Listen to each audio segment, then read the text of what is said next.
할렐루야.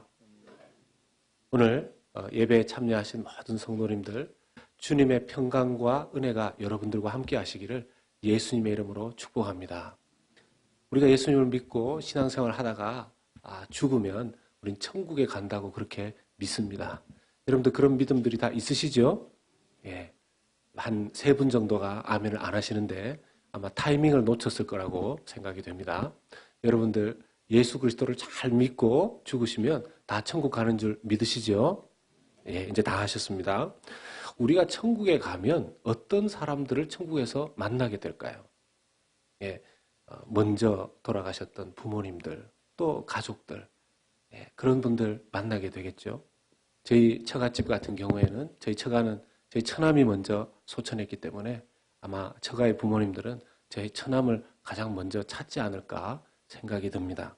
그런데 만약 그렇게 만나고 싶었던 사람들을 천국에서 만나는 것은 너무 좋은데 혹시 천국에서 좀 만나기, 이 땅에서 좀 피했던 분들을 천국에서 보게 되면 어떻게 될까요? 제가 중학교 2학년 때 이 참 한 반에 있었던 친구 중에서 저를 이렇게 가끔씩 괴롭혔던 그런 친구가 있습니다. 그 친구가 저에게 계속 이렇게 시비를 걸고 이렇게 다툼을 일으키고 이렇게 하다가 가끔씩 저한테 그러면서 너는 왜 그러니? 이렇게 물으면 하는 말이 참 가관이었어요. 하는 말이 자기는 교회를 다니기 때문에 자기가 어떤 일을 해도 나는 천국에 가. 뭐 이런 얘기를 하는 겁니다. 그래서 제가 마음에 각오하기를 내가 저놈이 다니는 저 교회는 절대로 가지 않는다. 저놈은 뭘 믿길래 저렇게 교회를 믿으면서 사람들 괴롭히고 그렇게 할까? 아마 그 친구가 그런 얘기만 안 했어도 제가 좀 더 빨리 교회를 다녔을 것 같아요. 그 덕분에 제가 고등부 때부터 교회를 다녔었는데 여러분 정말 그랬다가 저는 이제 이후에 제가 예수님 믿게 됐지 않습니까? 그 친구가 계속 신앙생활 잘했다면 잘하고 있고 하다면 천국에서 언젠가 만나게 되겠죠. 그 친구를 천국에서 만나게 될 때 서로 느낌이 어떨지 모르겠습니다. 여러분 신앙생활을 잘하는 사람들, 그런 사람들도 이 땅에서 대인관계에 갈등이 있을까요? 말하면 뭐 하겠습니까? 아무리 신앙이 좋아도 하나님과의 관계와는 또 다르게 사람들과의 갈등도 있더라는 것입니다. 멀리 찾아볼 건 뭐 있습니까? 우리 자신을 봐도 그렇고 지금 오늘 성경에 보면 오늘 이 말씀을 기록한 이가 누굽니까? 사도 바울. 여러분 사도 바울이 지금 오늘 이 말씀 안에서 평강의 하나님, 하나님의 교회는 평화가 가득 차야 된다. 서로 화목해야 된다. 이 말씀을 기록해서 증거하고 있는 이 사도 바울이 처음 어떤 사람이었었습니까? 이 사도 바울도 성격이 대단한 사람이었어요. 고집이 센 사람이었습니다. 옳고 그름을 가려야지만 직성이 풀리는 사람이었었습니다. 사도행전 15장 38절부터 40절 말씀까지를 보면 바울은 밤빌리아에서 자기들을 떠나 함께 일하러 가지 아니한 자를 데리고 가는 것이 옳지 않다 하여 서로 심히 다투어 피차 갈라서니 바나바는 마가를 데리고 배 타고 구브로로 가고 바울은 신라를 택한 후에 형제들에게 주의 은혜에 부탁함을 받고 떠났다. 이렇게 말씀이 나옵니다. 사도 바울이 첫 번째의 전도 여행을 끝난 다음에 이제 두 번째로 처음 전도 여행, 처음 선교 여행을 떠났던 그 선교지로 다시 방문하기로 결정을 했습니다. 이때 1차 전도 여행 때 중도 하차했었던 마가 요한이라는 바나바의 사촌을 두 번째 전도 여행에서는 절대로 데리고 갈 수 없다. 이것 때문에 바나바 일행과 다투게 됩니다. 보통 다툰 것이 아니라 성경에 얼마나 다투었으면 기록하기를 사도행전 15장 39절에 서로 심히 다투었다고 그렇게 얘기하겠습니까? 엄청나게 싸운 거죠. 왜 싸웠을까요? 38절의 말씀에 자기들을 떠나 함께 일하러 가지 아니한 자를 데리러 가는 것이 어떻다고요? 옳지 않다. 옳지 않다. 여러분 보면요. 옳다 그르다를 분명하게 구분해야지만 잠이 오는 사람이 있어요. 이게 분명하지 않으면 자다가 또 벌떡벌떡 일어나는 분이 있어요. 예. 어제 잠들기 전에 시시비비를 못 가렸는데 잠이 들고 밤중에 벌떡 일어나서 그걸 시시비비를 가리지 못했는데 부르르 떨다가 다시 잡니다. 정말 시시비비를 가리지 않고는 견딜 수 없어 하는 그런 사람들이 있습니다. 뭡니까? 자기 주관이 강한 거죠. 여러분 멀리 있지 않습니다. 우리가 그렇다고요. 그리고 사도 바울이 예수님을 믿고 선교하고 복음을 전했던 그 사람이 그랬단 말입니다. 이랬던 그가 바나바는, 여러분 바나바가 어떤 사람입니까? 바나바는 사도 바울이 초야에 묻혀 있을 때 사도 바울이 이 사역계로, 이 사역지로 들어올 수 있도록 인도한 사람 아닙니까? 이 바나바와 바울이 다툰 겁니다. 그리고 마가 요한은 이 바나바의 사촌이에요. 그러니 이 성품이 원래 착했던 바나바는 자기 친척을 좀 데리고 가자, 다시 기회를 주자, 이렇게 이야기를 한 것이고, 바울은 이 사람 첫 번째 전도 여행 때도 가다가 중간에 힘들다고 중도 하차했는데 2차 여행 떠나서 중간에 하차하면 얼마나 우리 팀의 사기가 떨어지겠는가. 절대로 데리고 갈 수 없다. 이것 때문에 심하게 다툰 것이죠. 이것을 무디 성경 주석을 보면 무디 주석에는 논쟁에서 표현된 아주 격앙된 상태, 이렇게 해석을 합니다.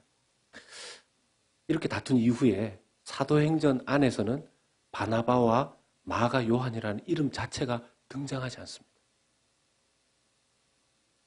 사도 바울이 그 이후에 완전히 주인공이 되어버리고 바나바와 마가 요한 이름 자체가 등장하지 않습니다. 아마 성경이 그들의 인간관계의 갈등을 어떻게 이렇게 숨겨놨는지 모르겠어요. 교회 선배님들의 목회 경험담을 후배들에게 들려주는 것을 들어보면 이런 이야기를 하시는 분들을 봅니다. 후배들에게 목회가 어려워지는 게 설교 못하고 행정을 못해서가 아니라는 거예요. 제가 뭐 설교를 잘 못한다고 제 핑계를 대려고 하는 게 아니고, 설교 못하고 행정 못한다고 목회가 어려워지는 게 아니라 관계를 못할 때 어려워진다는 겁니다. 관계를 못할 때. 그래서 심지어는 이렇게 얘기해요. 설교 못해서 행정 못해서 쫓겨난 목사 없다. 관계를 못해서 쫓겨나는 목사는 있다. 이런 얘기를 하세요. 그런 얘기의 뜻을 목회에 깊이 들어오기 전에는 잘 모릅니다. 뭐 설교만 잘하면 되죠. 행정만 잘하면 되죠. 관계까지 신경 써야 됩니까? 그렇게 말하지만 실제가 되어보면 현실 교회 안에 갈등과 다툼은 굉장히 심각한 것입니다. 여러분 교회마다 들어보십시오. 멀쩡했던 교회가 반으로 쪼개집니다. 반으로 쪼개졌던 교회가 또 반으로 쪼개집니다. 나중에 쪼갤 수 없을 정도로 계속해서 쪼갭니다. 그럼 우리 교회라고 다툼과 갈등이 없었겠습니까? 없겠습니까? 있죠. 어떨 때 제가 우리 교회 안에 일어나는 그런 작고 큰 갈등들을 품고 기도를 하다 보면 마음이 힘들 때가 있어요. 그런데 그런 기도를 하다가 우연히 하나님께서, 이게 하나님 섭리인 것 같아요. 우연히 다른 달라스 지역에 있는 교회 목사님들 만납니다. 얘기해 보잖아요. 제 기도는 꺼낼 수도 없어요. 우리 교회 기도 제목은 꺼낼 수도 없어요. 교회가 당장 반토막이 이미 난 상태에 있는 목사님, 정말 낙심되어져서 어떤 목사님의 얘기는 들어보니까 너무 스트레스가 심하셔가지고 R&E에 치아가 다 빠지셔서 그 치아를 다 새로 해 넣으셔야 되는 정도의 어려움을 겪는 교회 얘기를 듣습니다. 그러면요, 제가 그분 위해서 기도하기 바쁩니다. 아니, 현실 교회, 세상에서도 아니고 교회 안에 왜 이런 일이 있을까요? 교회 안에 왜 이런 일이 있을까요? 오늘 말씀해 보니까 현실 교회만이 아니라 예수님 잘 믿는다고 칭찬했었던 이 빌립보 교회도 이런 일이 있는 것을 보게 됩니다. 2절 말씀에 보면, 빌립보 4장 2절 말씀에 내가 같이 한번 읽어보겠습니다. 내가 유오디아를 권하고 순두개를 권하노니 주 안에서 같은 마음을 품으라. 여러분, 졸리우신 분들 잘 보십시오. 유오디아와 순두부가 아니고 순두개라는 사람입니다. 유오디아와 순두개를 권하노니. 그때 당시에 이 빌립보 교회 안에 두 여성 지도자였던 것 같아요. 근데 두 사람이 어떤 갈등이 있는지 모르지만 사도 바울이 주 안에서 같은 마음을 품으라, 이렇게 권면을 합니다. 뭔가 두 사람 사이의 갈등의 원인이 뭔지는 드러나 있지 않습니다. 여러분, 유오디아와 순두개가 나쁜 사람들이었을까요? 믿음이 안 좋은 사람들이었을까요? 구원받지 못한 그런 믿음을 가지고 있는 사람들일까요? 그렇지 않다는 겁니다. 여러분, 유오디아라는 이름의 원래의 뜻은 순조로운 여행, 이런 뜻이 있습니다. 순두개라는 사람의 이름의 뜻은 행운, 럭키, 이런 뜻이 있습니다. 아니, 순조로운 여행길을 가야 될 이 사람이, 럭키한 인생을 살아야 될 이 사람이 이렇게 갈등이 있게 되면 얼마나 그 여행길이 순조롭지 못할까요? 다른 사람들에게 행복과 행운을 나눠줘야 되는 이 사람이 갈등을 겪게 되면 얼마나 마음이 힘들겠습니까? 여러분, 사람 자기 마음 지키는 게 쉽지가 않습니다. 이 사람들을 보면서 우리가 자칫 잘못해서 신앙이 안 좋았던 사람이다 이렇게 말할 수는 없죠. 왜냐하면 빌립보 4장 3절 말씀을 보면 4장 3절 말씀을 보면 같이 읽겠습니다. 또 참으로 나와 멍에를 같이 한 내게 구하노니 복음에 나와 함께 힘쓰던 저 여인들을 돕고 또한 글레멘드와 그 외에 나의 동역자들을 도우라. 그 이름들이 생명책에 있느니라. 아멘. 여러분, 아까 언급했던 유오디아와 순두부가 아니고 순두개, 그리고 지금 말씀하고 있는 글레멘드와 그 외에 나의 동역자들 다 어디에 있다는 겁니까? 생명책에 있다는 거예요. 나중에 천국 가면 다 보게 될 사람들이라는 겁니다. 그러니 이 사람들을 향해서 함부로 신앙 없다, 믿음 없다 이렇게 말할 수 없다라는 거죠. 아니, 신앙 있는데 왜 갈등합니까? 신앙 있는데 왜 다툽니까? 쉬운 게 아니라니까요. 제가 타주에 일이 있어서 갔다가 돌아오는 이 달라스로 돌아오는 비행기 안에서 이 비행기 안에 보니까 그 영화를 보는 채널이 있더라고요. 그래서 영화를 봤는데 그때 Only the Brave라는 그런 영화를 봤습니다. 이 내용이 뭐냐 하면 애리조나에 산불이 잘 나는데 그 산불 진화에만 투입되는 특수 소방관들의 이야기였어요. 몇 년 전에 애리조나에 큰 불이 났었는데 그 산불을 진화하기 위해서 들어갔던 19명의 특수 소방대가 다 거기서 죽었습니다. 그 실화를 바탕으로 해서 영화를 만든 거였죠. 거기에 제가 그 주인공을 보니까 얼마나 용감한지 모릅니다. 그들이 그 산불에는 비록 다 죽었지만 그 전 몇 건의 산불들을 껐습니다. 산불이 그 영화상에 나타난 해석을 들어보면 여러분 전체 풋볼 이 미식 축구를 하는 그 풋볼 경기장만한 그 면적을 불이 일어나고 바람이 불면 1초, 2초 만에 그 면적을 다 태운다는 거예요. 얼마나 무섭습니까? 거기에 불을 끄러 들어가는 거죠.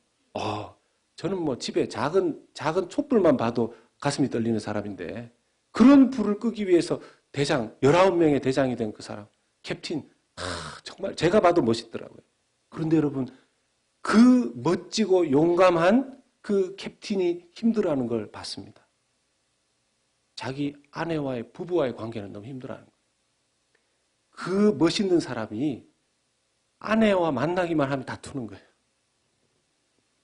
그 큰 멋있는 사역을 하는 그 사람이 어느 날도 아내와 함께 차 타고 오다가 이 차 안에서 둘이서 언쟁을 하고 기분 나빠서 그냥 그 고속도로에서 차 타고 오다가 문 열고 내려버립니다. 경험이 있는 분들이 있는지 없는지 모르시겠지만 여러분 밖에 나가서는 그렇게 큰 사역을 하는 사람이 왜 자기 아내와의 관계 그거 하나를 제대로 못하는 겁니까? 여러분 우리가 어느 한 단면만을 보고서 전체를 다 판단할 수가 없죠. 이런 일들을 보면 말입니다. 빌립보 교회 안에 이런 일들이 있습니다.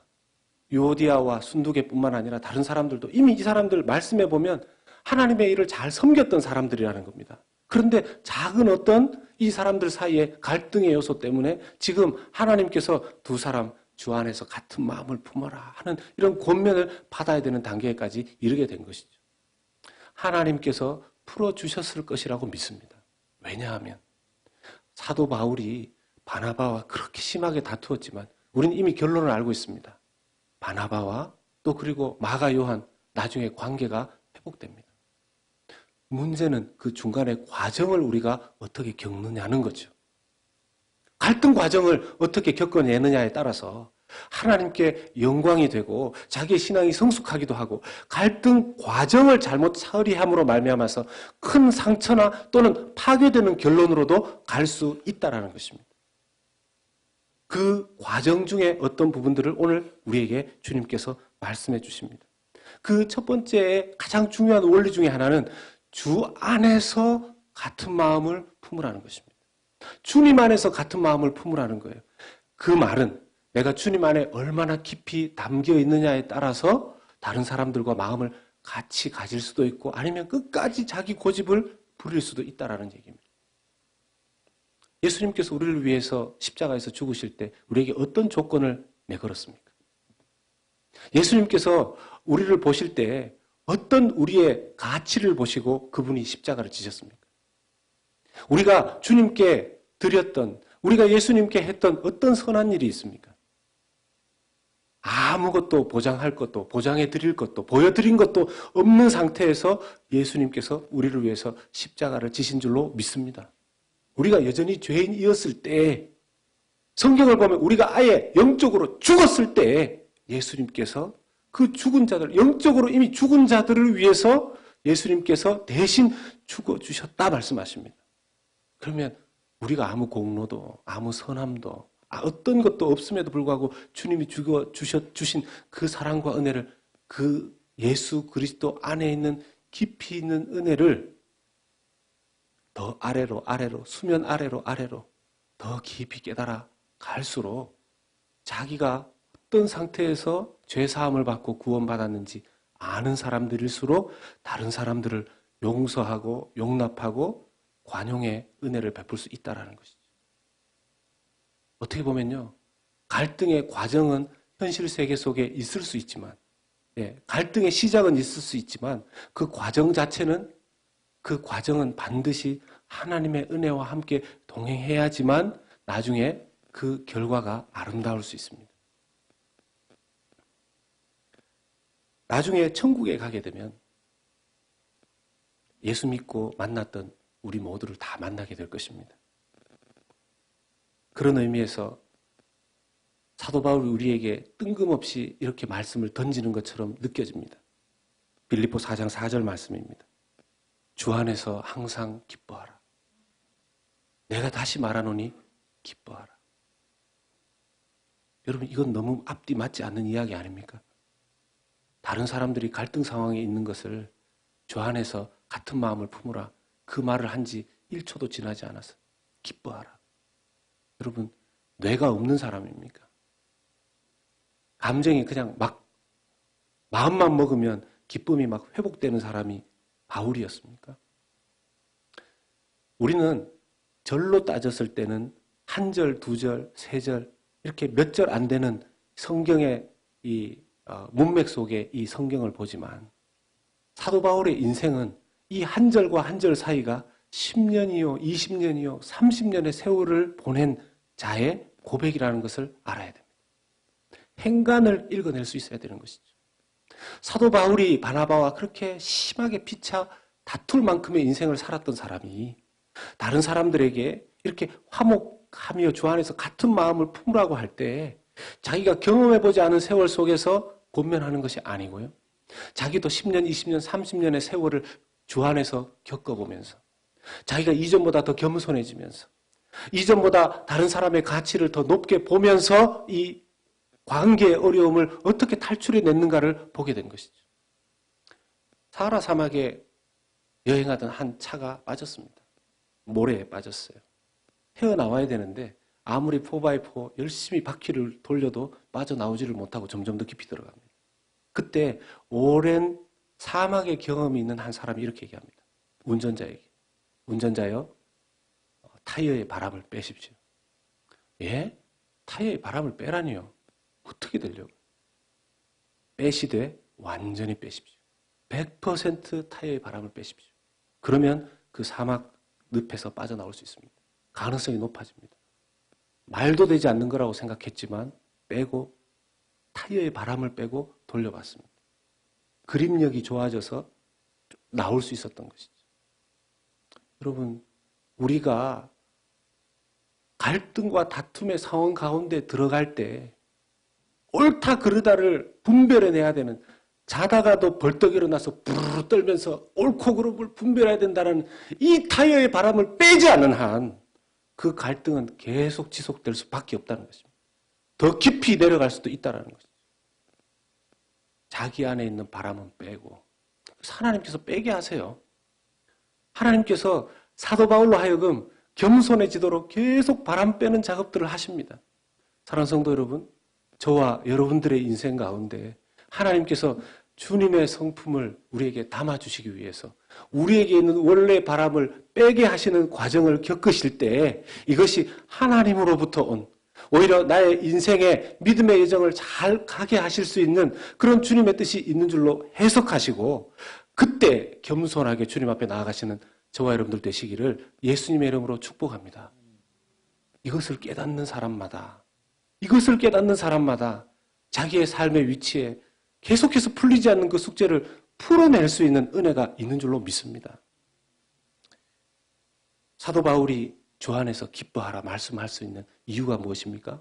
예, 자기에게 있는 인간적인 바람을 빼는 법을 배웠기 때문인 것이죠.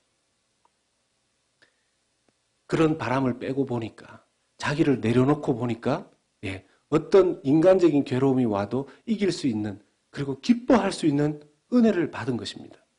빌립보서 1장 17절과 18절의 말씀에 빌립보서의 초두에 사도 바울이 이렇게 고백한 적이 있습니다. 같이 읽겠습니다. 그들은 나의 매음에 괴로움을 더하게 할 줄로 생각하여 순수하지 못하게 다툼으로 그리스도를 전파하느니라. 그러면 무엇이냐? 거칠애로 하나 참으로 하나 무슨 방도로 하든지 전파되는 것은 그리스도니 이로써 나는 기뻐하고 또한 기뻐하리라. 아멘. 사랑하는 여러분, 사도 바울과 같이 이런 갈등의 과정을 잘 이겨낼 수 있는 마인드를 하나님이 우리에게 가지라 권면하십니다. 어떤 마인드요? 어떤 생각일까요? 첫 번째는 주님 오실 날이 가깝다는 것을 생각하며 그 과정을 겪어내라는 것입니다. 주님 오실 날이 가까웠다는 거예요. 여러분, 마지막 날 임종 직전에 많이 하는 것이 뭡니까? 용서입니다. 어떤 아버지가 그 딸이 태어나서 어떤 어렸을 때 인간관계가 딸하고 부녀지간간의 이 꼬임으로 말미암아서 이 딸은 아버지를 힘들어하고 이 아버지는 딸을 힘들어하는 이 관계 속에 놓이게 됩니다. 아버지도 한 번도 칭찬을 안 하는 거죠. 사춘기를 지나는 이 딸이 아버지에게 너무 반감이 커 있던 그런 상태에서 자기에게 접근하는 학교도 다니지 않는 한 청년을 만나서 집을 떠나버립니다. 동거를 하게 되죠. 그리고 나서는 이 아버지는 딸을 보지 못하고 시간을 보냅니다. 어느 날 아버지가 병에 들어서 이제 죽을 날이 다가와 딸을 찾기 위해 수소문을 해요.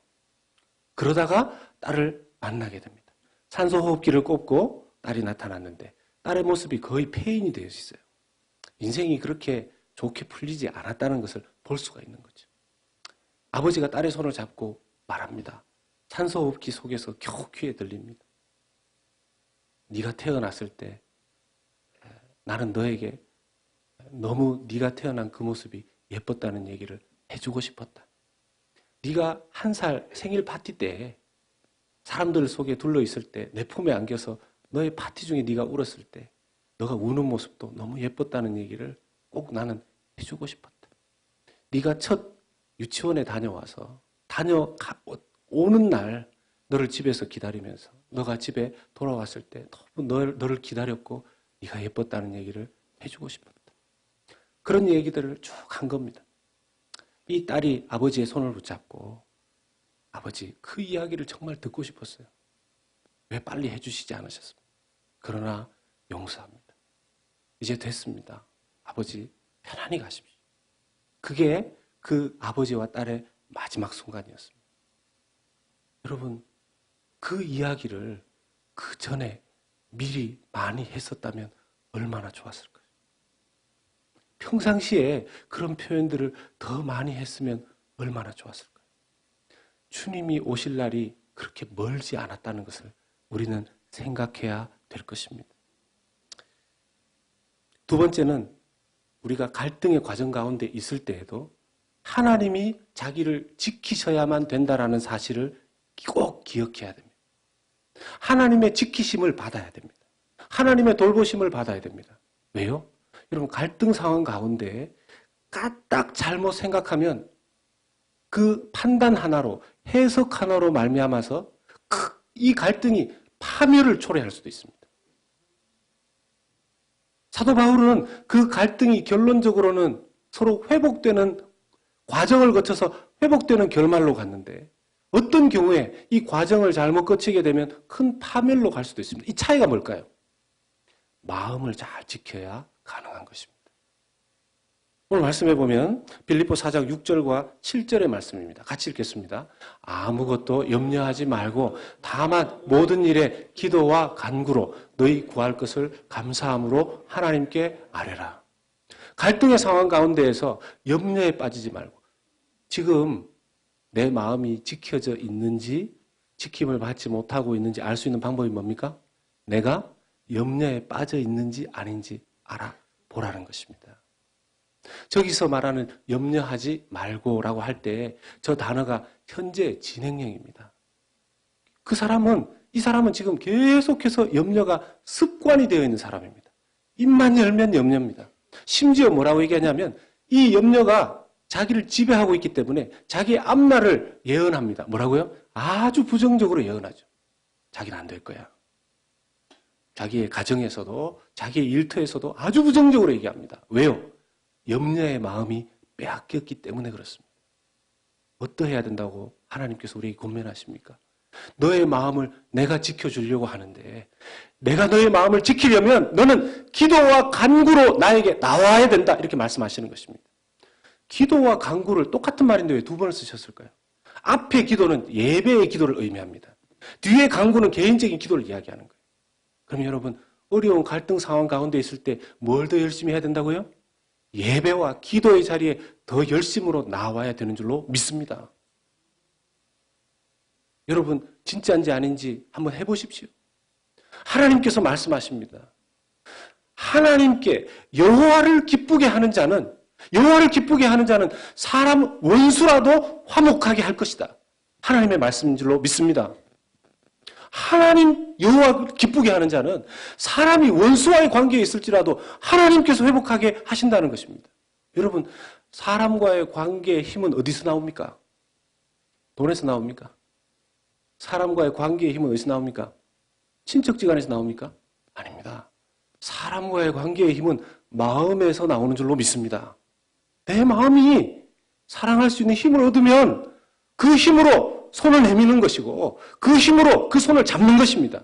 내 마음이 힘이 없으면 여러분 제가 핑계를 대라고 이런 말씀을 드리는 게 아니라 사람 자기의 마음이 너무 많이 망가져 버리고 무너져 버리면요. 화해를 하고 싶은 머리에 감각은 있지만 힘이 없기 때문에 할 수가 없습니다. 여러분 집안에서 다투고 나면 이런 분 계십니까? 내가 참 잘 다투었다. 내가 잘 싸웠다. 나는 이게 취미고 즐거움이고 기쁨이고 행복이다. 난 다시는 풀지 않겠다. 내 이 아내, 내 남편 절대로 안 봐야지. 할렐루야. 이런 분 계십니까? 머릿속으로는 그 말을 왜 했지? 좀 요렇게 말할 걸. 내가 먼저 이게 좀 화해하자고 얘기를 해야지. 이런 생각을 계속 하지 않습니까? 안 싸워보셔서 잘 모르십니까? 그런데 그걸 빨리 못하는 이유가 뭡니까? 그런 생각이 들지 않아서가 아니고 내 마음에 힘이 없는 것입니다. 내 마음이 그렇게까지 용기가 내어지지 않는 것입니다. 잠언 4장 23절이 마음이 얼마나 중요한지를 이렇게 말씀하십니다. 같이 읽겠습니다. 모든 지킬 만한 것 중에 더욱 내 마음을 지키라. 생명의 근원이 이에서 남이니라. 아멘. 여러분 마음이 지휘실이고 마음이 통제실이고 마음이 본부인 줄로 믿습니다. 그래서 여러분 다른 어떤 것보다도 마음을 빼앗기면 안 됩니다. 마음은 반드시 지킴을 받아야 되는 것입니다. 상황은 언제든지 힘들 수 있어요. 상황은 언제든지 힘들 수 있습니다. 마치 지금 당장 모든 것이 파괴될 것처럼 그런 상황이 우리 눈에 보이기도 합니다. 여러분 그런 위기와 위험을 다 겪어서 지금까지 오지 않으셨습니까? 이때 반응을 안 해주시면 꼭 우리 집만 그런 것처럼 느껴지지 않습니까? 제가 목회자의 가정으로 시작하고 제가 목회하면서 지금 결혼 20주년을 넘어가고 있지만 중간중간에 이거 목사 가정이 본도 안 되고 목회를 그냥 접어야 되나 이런 생각이 드는 그런 순간들도 있었습니다. 물론 철저히 다 제 잘못 때문이었습니다. 이제 이렇게 해야 이제 나중에 또 이렇게 저도 살아남을 수 있기 때문에. 환경적으로, 상황적으로 봤을 때는 이러다가 큰일 나겠다 하는 그런 지경까지 가지만 제가 더 구체적으로 말씀드리면 은혜가 안 되기 때문에. 그런데 그때마다 하나님 넘어가게 하십니다. 무엇으로 넘어가게 하십니까? 하나님께서 마음을 지켜주시기 때문에. 그래도 상황은 그렇지만 끝까지 그 마음 중심은 변하지 않기 때문에. 만약에 마음이 바뀌어버리면, 만약에 마음이 완전히 무너져 버리면요. 그런데 주님께서 그 마음을 끝까지 지켜주시는 줄로 믿습니다. 그런데 그 믿음만을 가지고 있는 것이 아니라 더 적극적으로 주님 앞에 나아가라는 것이죠. 아까도 말씀드렸지만 모든 지상의 교회는 갈등이 다 있습니다. 저희 교회라고 갈등이 없었겠습니까? 다툼이 없었겠습니까? 지금은 갈등과 다툼의 상황이 크고 작은 것들이 없겠습니까? 있죠. 그런 상황 속에서 제가 뭘 할 수 있을까요? 일일이 찾아다니면서 화해시키고 또 제가 잘못한 거 있으면 사과하고 회개하고 그것도 필요할 수도 있죠. 그런데 성경대로 한번 해봅시다. 뭡니까? 1차적으로 기도와 간구에 힘쓰라. 그러면 어떻게 하신다고요? 너희들의 지각, 너희들의 지성, 너희들의 경험, 너희들의 지식을 뛰어넘는 하나님의 평강의 하나님의 역사가 너희들을 지키시고 보호하시리라. 아멘. 우리가 아무리 세우려고 하면 뭐합니까? 아무리 지키려고 하면 뭐합니까? 여호와께서 성을 세우시지 아니하시면 성을 세우는 자의 수고가 헛되고 여호와께서 그 집을 지키시지 않으면 파수꾼의 경성함이 허사로다. 하나님이 지키시는 것이 1번이 되어야 되는 줄로 믿습니다. 그래서 여러분 기도의 자리로 예배 자리로 나가는 것이죠. 제가 기도하면서 3월 지금 셋째 주부터 해서 4주간 연속 기도회를 잡았습니다. 어떤 분들이 뭐 이런 상황에서 기도가 됩니까? 무슨 얘기 하십니까? 성경대로 해보자니까요. 하나님 말씀대로 해보자니까요. 하나님이 지켜주시는지 지켜주시지 않는지, 하나님께서 세우시는지 안 세우시는지, 하나님이 보호하시는지 보호하시지 않는지 하나님의 뜻대로 해보십시다. 하나님께서 역사하실 줄로 믿습니다. 우리 할 몫을 다하고 하나님의 역사를 기다리는 거죠. 하나님의 역사를 기다리는 거죠. 제가 여러분들에게만 이런 얘기를 한다면 저는 그냥 여러분들 못 살게 하는 목사일 뿐이죠. 시간이 지나면서 하나님께서 제게 원하시는 것, 더 성결해지고 더 철저히 자신을 하나님 앞에 드리라는 것입니다. 머리가 복잡해지고 답답할 때 여러분들은 뭘로 마음을 달래십니까? 요즘 뭐 인터넷이 발달돼 있고 셀폰 들고 태블릿 PC 이렇게 저렇게 하면 여러분 우리가 편안하게 쉴 수 있는 뭐 유튜브의 내용들 수도 없이 많이 나오지 않습니까? 제가 힘들고 어려울 때 그런 거 보니까 잠시 잠깐은 웃으면서 잊을 수 있는지 몰라도 결론적으로는 도움 안 되더라고요. 다 끊었습니다. 영화고 뭐고 다 끊었습니다. 연애 프로그램 드라마 안 봅니다. 뉴스는 봅니다. 뉴스는 봐야지. 목사가 세상이 어떻게 돌아가는지는 알아야 될 거 아닙니까? 지금 대통령이 누군지 다음번에 이 대통령이 될지 안 될지는 알아야 뭐 하지 않겠습니까? 물론 중간에 지난주에 다 끊었는데 갑자기 아내가 평상시에 안 하던 영화 보러 가자 그래가지고 요즘 극한 직업이 재밌다고 중간에 그거 하나 봤는데 보면서도 별로 뭐 웃기는 했지만 그렇게 즐겁지는 않았습니다. 하나님 앞에 더 기도하고 정결하게 나가려고 할 때 하나님께서 일단 첫 번째 저의 마음을 지키시는 거죠. 세상 것으로 제 생각과 마음을 달래려고 하는 그 시간에 차라리 예배하고 그 시간에 차라리 교인들과 교회비에서 기도하고 말씀 보고 나를 지키고 어떻게 하면 교회를 섬길 수 있을까 고민하는 것이 더 하나님이 원하시는 것이라 믿고 주님 앞에 나아갈 때 그 은혜들을 함께 누리게 될 줄로 믿습니다.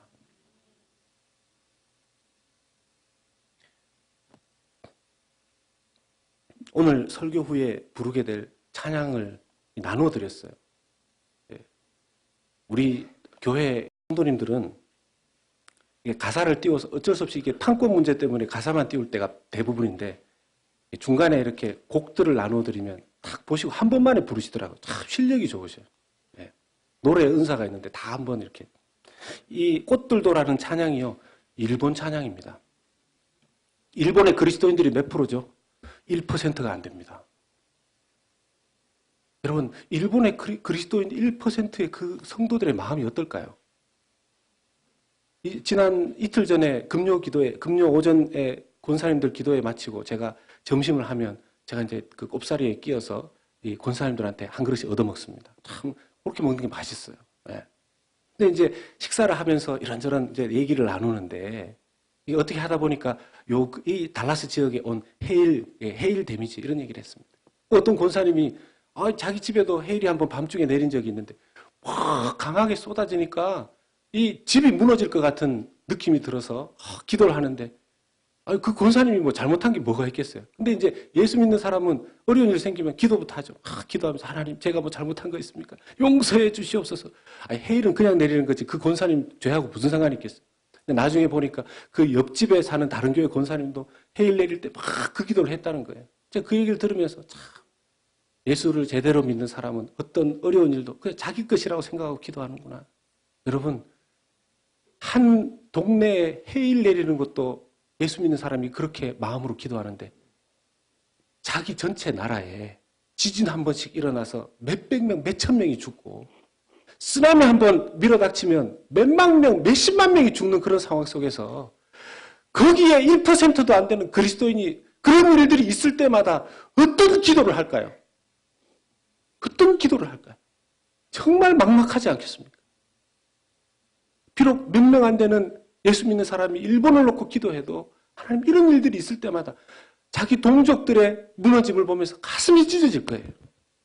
그런데 이분이 그리스도인으로서 낙심하고 절망하는 게 아니라 이런 가사를 썼습니다. 보십시오. 이곳에 생명샘 솟아나 눈물 골짝 지나갈 때 머자나 열매 맺히고 웃음소리 넘쳐나리라. 그날에 하늘이 열리고 모든 이가 보게 되리라. 마침내 꽃들이 피고 영광의 주가 오시리라. 할렐루야. 전체 민족 중에 1%도 안 되는 그리스도인이 소망을 품고 지나갑니다. 다 각각의 우상 숭배하는 그 나라 속에서도. 여러분, 이렇게 예수 믿는 사람들이 많은 우리가 무슨 일 때문에 절망하십니까? 무슨 일 때문에 낙심하십니까? 내 옆에 예수 믿는 사람이, 나하고 함께 기도할 사람이 이렇게 있는데, 비록 부족하고 아직은 연약하지만, 사도 바울이 처음부터 그런 믿음이었다고요? 아니라고요. 그도 성품은 셌습니다. 아주 센 사람이었습니다. 그런데 하나님이 믿음 플러스 인격을 다듬어 가시는 거죠. 주님께서도 우리 교회 공사 중에 있는 줄로 믿습니다. 우리 교회를 주님께서 계속해서 새롭게 해나가시는 중에 있는 줄로 믿습니다. 내 인생에, 여러분, 다른 사람들이 자꾸 자기한테 왜 그러세요? 이러면 여기 우리 장로님들하고 우리 교육자들은 여기 써서 지금 주일날마다 명찰 붙이고 다니지 않습니까? 다른 사람들이 자꾸 와서 자기 그런 얘기하면 하나 만드세요. 예, 공사 중 이렇게 해가지고 공사 중입니다. 이해하십시오. 마지막으로 세 번째는 그런 갈등의 과정 가운데 있을 때 어떻게 해서든지 죄는 죽이고 은혜는 살리는 생각을 해야 됩니다. 죄는 죽이고 은혜는 살리는 생각을 해야 되는 거예요. 이제 말이 참 좋지 않습니까? 네. 죄는 죽이고 따라서 해보십시다. 죄는 죽이고 은혜는 살리는 생각을 합시다. 예, 제가 만들어낸 말이 아니고 제 아내가 사실은 만들어낸 얘기인데 제가 이렇게 돈도 안 주고 딱 나왔습니다. 갈등의 과정 가운데 있을 때 마귀가 자꾸 죄에 틈탈 수 있어요. 자꾸 더 싸워라, 더 싸워라. 해봐라. 뭘 그냥 치고받고 하면서 서로 막 죽여라. 마귀가 하는 짓이 그겁니다. 그런데 그 갈등의 과정 가운데 죄는 죽이고 은혜는 살리는 생각을 하라는 것입니다. 어떻게 하면 죄가 죽을까요? 어떻게 하면 은혜가 살아날까요? 벌써 앞부분의 첫 번째, 두 번째에서 그런 것들을 나누었었죠. 오늘 말씀 빌립보 4장 8절 9절이 그것을 말하는 것입니다. 끝으로 같이 읽겠습니다. 끝으로 형제들아 무엇에든지 참되며 무엇에든지 경건하며 무엇에든지 옳으며 무엇에든지 정결하며 사랑받을 만하며 무엇에든지 칭찬받을 만하며 무슨 덕이 있든지 무슨 기림이 있든지 이것들을 생각하라. 너희는 내게 배우고 받고 듣고 본 바를 행하라. 그리하면 평강의 하나님이 너희와 함께 계시리라. 아멘. 이런 것들이 은혜를 살리는 생각이라는 것입니다. 이거 다 기억하실 분, 기억하십시오. 머리가 좋으신 분들은 다 외우시고. 근데 이걸 기억하기 어려우신 분들은 한마디로 요약하면 이렇습니다. 은혜를 살리는 생각을 계속 생각하라는 것입니다. 은혜로운 쪽으로 계속 생각하라는 것입니다. 이게 한번, 여러분 생각해 보십시오. 자기에게 오는 생각, 수많은 인포메이션들이 있습니다. 그걸 자기 스스로 어떻게 생각하느냐에 따라서 자기의 마음이 완전히 달라져 버립니다.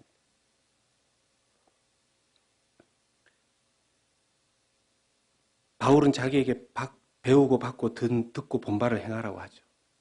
바울이 어떻게 변화됐는지 말씀을 바울의 바나바와 마가 요한에 대한 회복의 말씀을 찾아보고 오늘 말씀을 마무리하고자 합니다. 골로새서 4장 10절 말씀입니다. 같이 읽겠습니다. 나와 함께 갇힌 아리스다고와 바나바의 생질 마가와 이 마가에 대하여 너희가 명을 받았음에 그가 이르거든 영접하라. 바나바에 대해서 또 그 생질인 마가에 대해서 사도 바울이 그 전에 있었던 그 혈기는 어디론가 없고 그들이 오면 잘 영접하라고 골로새 교회에 부탁합니다. 거기에 또 디모데후서 4장 11절 보면 바울이 마가 요한을 얼마나 아꼈는가 하는 말씀이 나옵니다. 같이 읽겠습니다. 누가만 나와 함께 있느니라. 내가 올 때에 마가를 데리고 오라. 그가 나의 일에 유익하니라.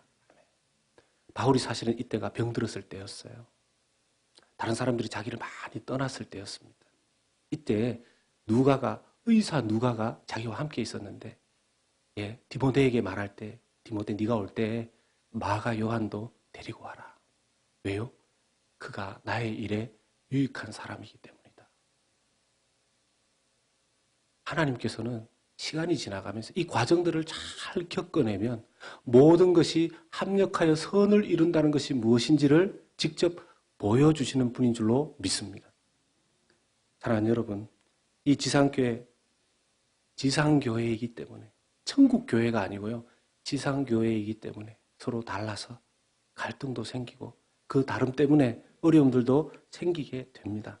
그러나 문제가 하나도 없어서가 아니라 그 문제를 뛰어넘어서 역사하시는 하나님의 도움을 받아서 하나님의 방법대로 그 갈등의 과정을 잘 이겨냄으로 말미암아 과정을 겪어냄으로 말미암아 평강의 하나님이 정말 그 교회는 계시는구나.